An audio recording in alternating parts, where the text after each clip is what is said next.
Welcome to Hot Flash Chronicles, where midlife is messy, menopause is madness, and we're sweating through it together. We're Angie and Shelly, two caffeine-fueled, slightly inappropriate grandmas who say what everyone's thinking. So grab a drink, crank up the AC, and let's dive in. Angie, guess what time it is? It is 4:26. Well, that for sure. And also it's time for another podcast. Woo-hoo! I know. We love this part. Yippee. And I like to start by saying, I'm Shelly. And I like to second by saying, I'm Angie. Yeah. Welcome We have to make that clear because sometimes we get confused. Right. And welcome to the Hot Flash Chronicles. That's right. It's all part of the wonder of being on a podcast is what are we going to talk about? Like, what's the next thing? So we don't script these. We just come up with here's what the overarching topic is. And then we just Run with it. chat. We chat about it. So we don't know what we're about to say. And you know what? You're welcome to be. Yeah, we're sorry and you're welcome. Yeah, all of the above. So sometimes we talk about just kind of fun, goofy things. Sometimes we talk about more serious or important things. And all of it is to share with our friends and people who are listening, just some of our experiences. And flashers. Our flashers. That's what we're calling our listeners. You're a flasher if you're listening. Yeah. And you're welcome for that nickname because who doesn't want to be And we're sorry. a flasher. You're sorry and you're welcome. So we kind of like to talk about all these different things and invite you, on a conversation. A lot of times we'll ask for your feedback or for you to provide us with a moment in your life that maybe you can relate to. Mm-hmm. So this next one, this topic today that I think is a really good one is about imposter syndrome. And it's kind of one of those catchphrases that you hear out there and you go, what does that mean? I feel like I would dare to say that most people feel imposter syndrome at some point. I think you're right. Or multiple times throughout life. Or constantly. I think that whenever you start something new is when you're like, oh, they're going to know that I'm not good at this. Oh, they're going to know. Yeah.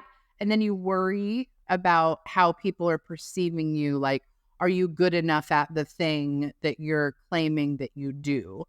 I know that I ran into this a lot when I started my photo business because I was in the comparison mode. Like I was looking at my photos next to other photographers and I was comparing our work, our pricing, our business models, our marketing, all of those things. And you start to feel like, oh, well, Jane's doing it so much better. And it's just, and it doesn't matter. It just doesn't matter. Yeah. I was at a retreat this past weekend with my chorus and it's a very good chorus. And the person who was really good. Yeah. The person I got to sit down on one of their rehearsals a few weeks ago. Yeah. Really good chorus. PDX Voices. PDX Voices. So the person who was coaching us was saying, there's probably people in this room who think, oh my gosh, why am I singing with this group? How did I make it into this group? I'm so lucky to be here. And she was like, luck has nothing to do with this. You deserve to be here. You're here because you deserve to be here. There's nobody here who shouldn't be here. Well, isn't there an audition process? Yeah, there is. So that should tell you that you're good enough, should tell right? you that you made it. Yeah, tick, you're in. But sometimes our inner voices, our inner demons, whatever you want to call them, judges, they're inner judges. Yeah, it makes you question yourself, and it can be a thing like your voice. If you're singing, it can be a thing like your skill set at your job. It can be parenting. It can be relationships. But it's this moment you have where you think that you're fooling people, that you're somehow tricking them, and that they're going to catch you in the act of faking it. Yeah. So if we dive into the etymology of imposter syndrome, so Shelly, what is an imposter to you? If you just take the word imposter and you were to look up a definition, what would you guess that an imposter would be defined as? It's somebody who's pretending to be someone else. Right. They're like conning you, or there's trickery or tomfoolery involved. Yeah. There's an intentional counterfeit act happening. They're intentionally trying to trick you, right? And then if we look at what imposter syndrome is, we're not actually trying to, like your chorus members aren't trying to trick anybody into thinking they're a good singer. No. Right? What's actually happening is we feel like we're not good enough. Yeah. So anytime you feel like you have imposter syndrome, I would encourage you to just sit in that and think, why am I feeling like I'm not good enough? Mm-hmm. And according to who? Like sometimes there are things where you're getting like rated or judged or assessed through certain things like singing. Yeah. Or like if you're working like with a vocal coach, like you said, your guys' Mm-hmm. coach that came to work with you guys is probably listening for mistakes. But don't we get better in those mistakes? Yes. If they That's don't the point. catch it, that's how we grow. So it can be real easy to take that personally and take it like, oh, she thinks I'm a shit singer. Right. No, it's literally she's just trying to help better the sound. Yeah. Right? And I think this thing about being an imposter, it's not that you're trying to trick other people. It's that you don't believe things about yourself to be true. Especially sometimes if it's good things. Right. I think people have a hard time or they think they don't want to come off as conceited or self-centered or I hate that. whatever, when you are only acknowledging that maybe you have a strength in something. I hate that we struggle to say nice things about ourselves. Yeah. I hate that self-deprecate. that it's benchmarked as conceited or arrogant or snobby or goody two-shoes or whatever. Like, I hate that it is. I tell my clients when they come here into my studio, this is a safe place to say nice things about yourself. Yes. So I'm sorry, I just had to sidebar that because I really hate how anything could be classified as arrogant when we're really just like saying, I'm proud of myself because I really rocked that. And you don't have to offset it with a self-deprecating comment. Like a lot of times people will say, well, I am really good at blank, but I really suck at blank. Right. It's like you don't have to give the side to that. You don't have to. You can just say you are good at something. Or like if I say, oh, I love your dress, and you're like, thanks, it was $4. It's like you're trying to justify why you have something nice without being like, oh, I spent a lot of money on myself. It's okay to spend money on yourself. I give you permission. We give you you're permission givers. Yeah, if you need permission, we might even give too much permission. Is there? No, not. Okay. Angie said it's not, so we'll give you all the permission that you need. Yeah. But just know that I do sometimes frame things as a woman because that's my perspective. Sure. I've lived this life, and I think I notice things about other women and myself, where I think women very much feel apologetic about a lot of things. What's that like? They don't need to. No. It's like, stop apologizing when you do a good thing or a bad thing. You don't need to apologize. Sometimes we just do the thing, whatever it is, and we just have to live with it. And sometimes it's a positive thing. Sometimes it's a negative thing, but we all are allowed to make mistakes, and we are all allowed to learn from mistakes. Right. So it's even okay when you mess up, if you know you messed up. And believe me, there are different levels. There are different levels of messing up. There are minor levels and there are major levels. Minor levels, you learn the lesson quickly and you probably don't repeat the thing again. Sometimes there's other behaviors that play in where we might make the same mistake over and over. And that's okay too. Some of us, if we have people that care about us, they'll point it out like, yes, hey, Shelly, you're doing that thing again. Stop it. Yeah. Yeah.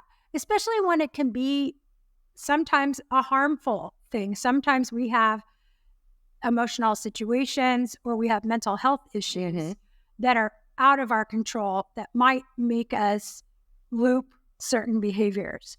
So we still have to forgive ourselves, even if it takes us longer to learn the lesson or to learn how to stop the behavior. And we still have to love ourselves and be kind to ourselves when we go through that process. Do you know something I just learned about myself? Like a realization that I just had is I've always called myself a serial people pleaser. Like, hi, I'm Angie. I'm a people pleaser. But I just realized recently that I only do that with women. I have had bosses through the years or like friends in my life that are very strong-headed bull in a china closet men. They don't scare me. Men don't scare me. Men don't intimidate me. Men don't make me feel less than. Men don't make me like, if you're like a a bully or a hothead or whatever, like I could really give a shit. I will go toe to toe every time. But a woman, especially one that I look up to, if she were to show even in like a flicker of disappointment or some like judgment, I will fall all over myself apologizing and feeling not good enough and feeling all these things. And like, isn't that an interesting thing to learn about yourself? Yeah. Just a thing to notice, like, huh. And like, I will go toe to toe with a guy and like not like, I don't get freaked out by men, but women, I people please women constantly. And I'm learning to not do that. And I'm catching myself and setting boundaries. And I feel real squidgy when I set a boundary. It's like, oh, she's going to be mad, but they're not mad. No. And that goes into that imposter is like, I'm trying to become the person that other women want me to be. Yeah. Whereas I'm okay the way I am. I feel like a lot of these kinds of behaviors are formed way, way, way, way back when we're children. I mean, a lot of our things are. And when you look back at how you were raised and your mother and father and the expectations that your mother and father had of you, or teachers or aunts and uncles, authority figures had. And sometimes people are from either one of those sexes can be a force of nature. And so if there was a female figure or figures when you were young that were the ones that you felt it was harder to please them, like, I think that a lot of where that comes from, whether it's your people pleasing, if it is geared more towards one sex or the other, almost all of our stuff comes from our childhood. If you look back, who are the people that I wanted that approval from? Was it my school teachers who were mostly female? Right. Which back when I was in school, it was mostly female teachers, almost all of them. Was your mother a strong woman, or was your mother the more meek of your parents? There's so many things. And like, are you people pleasing because you want the other person to be proud of you, or is it because mine doesn't come from like, oh, I feel like this, like if I people please to Shelly, it's not because I don't think that she cares about me or loves me. It's more that I want her to be proud of me. Yeah. So it comes from a place of like wanting. It's like I guess I crave that, like that. It's an affirmation, or like the Atta girls or the good girls. Yeah, it's a validation thing that you did, and I believe validation is, we need some of it. There's no denying that we all need a little bit of validation. Sure, some of us need more of it, some of us need less of it, and none of those amounts are wrong or right. Right. But recognizing that you just want that little bit of validation that makes you go, yes, I'm on the right track. I'm doing the right thing. I'm doing it the way I should. I think that is completely fine. Some people cannot function until they receive the validation. Right. Or they might need so much of it that it's actually tiring to other people. Right. To constantly we've all had those friends that are like, they go through the same thing over and over and over. Like let's say they're in a relationship that's, unhealthy or abusive or something, and they just keep telling all these stories, and you're like, dude, you got to get out. Like, what are you doing? Why are you doing this? Like, come on. Like, can't you see the path in front of you? And they just keep forgiving and doing it over and over again. And for me, it never comes from judgment. If I'm like, what are you doing? It's just like, you want them in a safe space. Yeah. So have you ever had friends like that where you're like, absolutely, this is a pattern, and they don't recognize that it's a pattern, but you see it, but you can't do it for them. And you don't want to be, it's so hard to not be codependent with somebody who's in that kind of situation, especially if it's a long time, friend or somebody you've known for decades, and you see them repeating these behaviors. And it's like, what do I say? How do I say this without enabling them? How do I be supportive, right, and continue to be, a healthy person in their life? Or do I just turn a blind eye to this behavior? How do I advocate for my friend with my friend? I used to have a coworker that was in a very unhealthy relationship, and she was my boss. And she would come into work constantly just talking about things that he had done, or like fights that they'd had, or like he kicked me out, or like all of these things. And I tried for so long to help her fix it.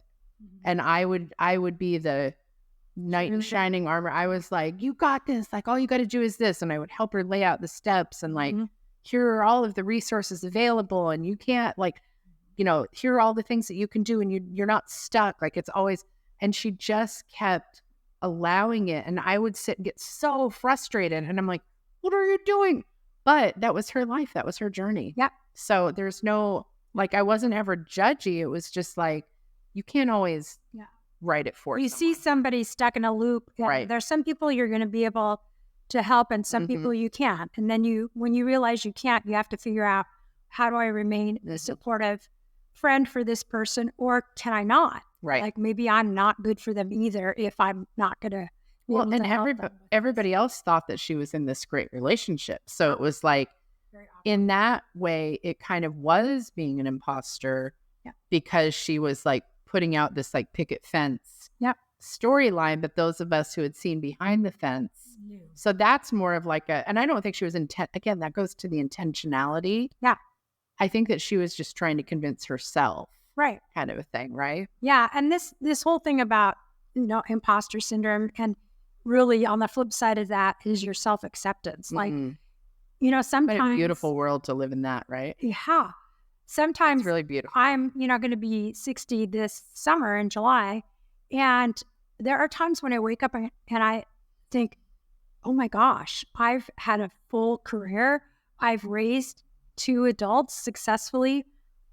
How did I do that? I don't even feel like an adult. Right. Like, how did I do that? And people that were reliant on me to stay alive, and it turned into these really well-adjusted, intelligent people that you're like, how did that happen? How did I do that? Like, tell me. And it's like the feeling of responsibility that I've done responsible things and I have made sacrifices and I've done all these things you hear that adults do, but somehow my life still feels fun and exciting, and like your life is fun and exciting. It is. Yeah. And it's like, so sometimes it makes me think, well, how did I do all that and still have fun?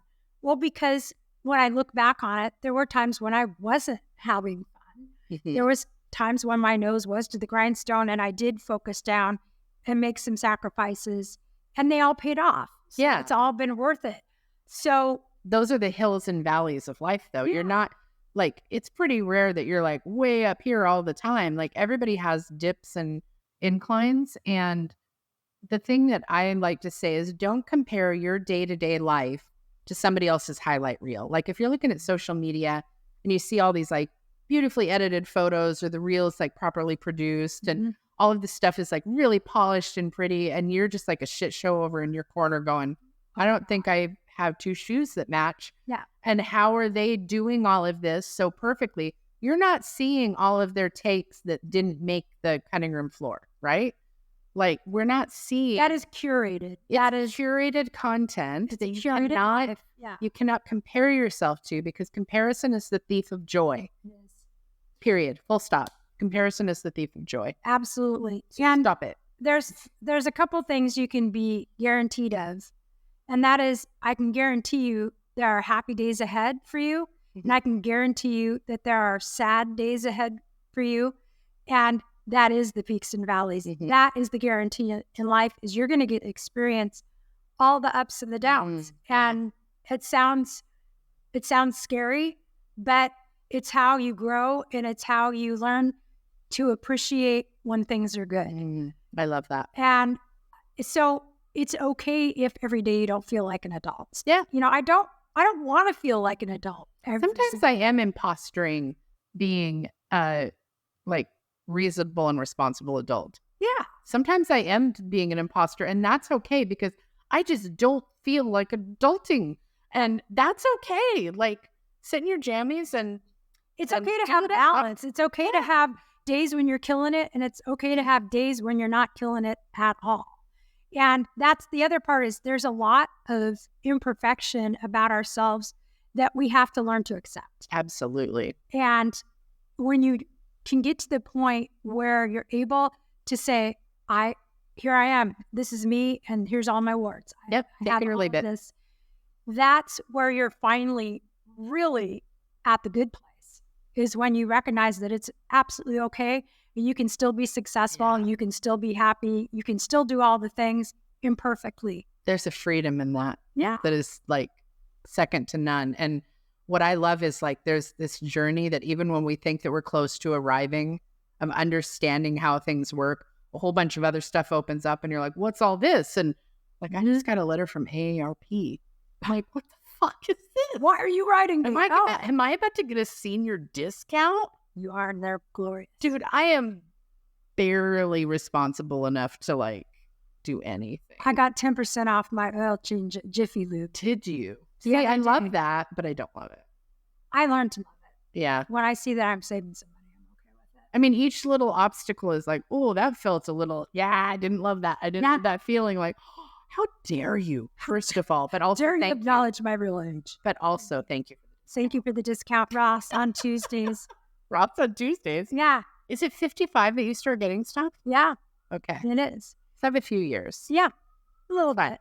But I got a card. I got like a membership card and I was like, You don't have to jump join. the gun, people? Just because you're invited to the party, you don't have to. Well, I do hate to miss a party. You hate to miss a party. You hate to I have a FOMO and YOLO and NOFO. I don't know what that is. I just made that up. Don't Google it. It doesn't exist. It probably is bad. Probably Don't is. Google it. Don't Google it. But just learn that even on the days when you're, there's a difference between imposter syndrome and the phrase "fake it till you make it." Those are different. Yeah. There's a whole theory out there about acting as if, and I really like that approach. Dress for the job you want. Dress for the job you want.